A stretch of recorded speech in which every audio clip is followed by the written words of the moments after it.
Eu quero cumprimentar o Executivo pela agilidade do encaminhamento dessa proposição e também a nossa assessoria, na pessoa do Dr. Paulo Damer, advogado Paulo Damer, que em 2 sessões nós já conseguimos encaminhar esse processo, né, e principalmente a Vossa Senhoria, na condição de presidente, por ter pautado esse tema tão importante. Esse refis, ele melhora em muito os outros refis que foram apresentados ao longo do tempo, né?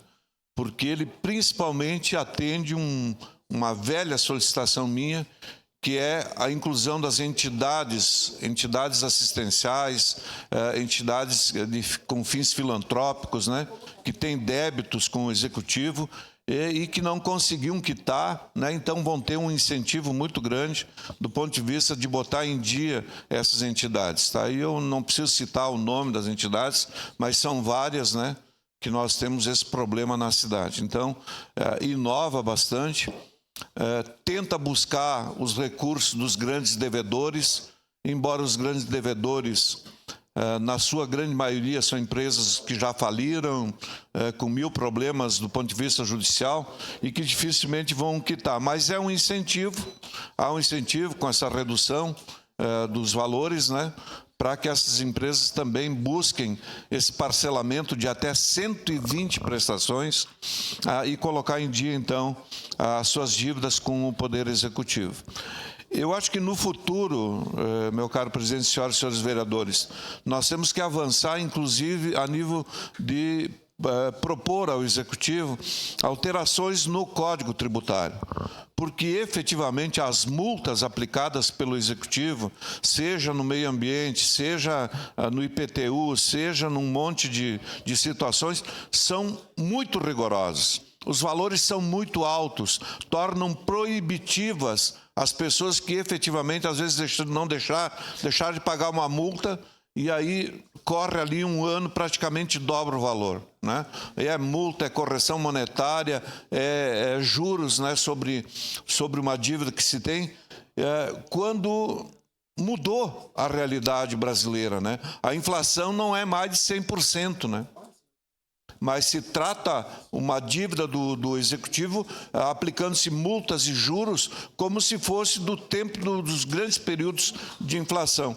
Então, isso torna muito ruim a relação do município com o contribuinte, porque ele simplesmente deixa correr. E agora, principalmente após a Procuradoria do município ter alterado a sua condição e possibilitando que nas execuções, os profissionais que atuam nessas execuções e todos os servidores da Procuradoria-Geral do município passaram a ganhar um percentual de comissão, o que é um absurdo. Eu sempre disse, teria votado contra se estivesse nessa casa, naquele período, porque essa não era a atividade principal e sei que vão ter profissionais que não vão gostar do que eu estou falando, tá? Mas tudo bem. Então, aí se passou a executar, está devendo R$10, cai uma execução e lá, de repente, bloqueia o salário do coitado lá no banco. Tá? Aí o coitado tem que contratar um advogado para desbloquear o seu salário no banco.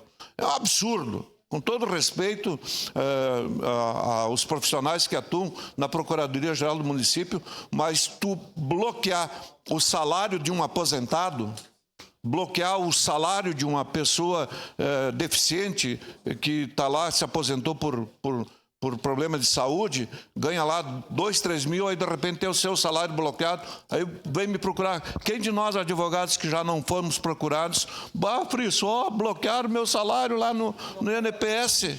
Aí diz, bom, aí tem que contratar, tem que ir na assessoria gratuita aí do Poder Judiciário, entrar numa fila, né, para conseguir desbloquear o seu salário, e a Procuradoria sabendo que não pode.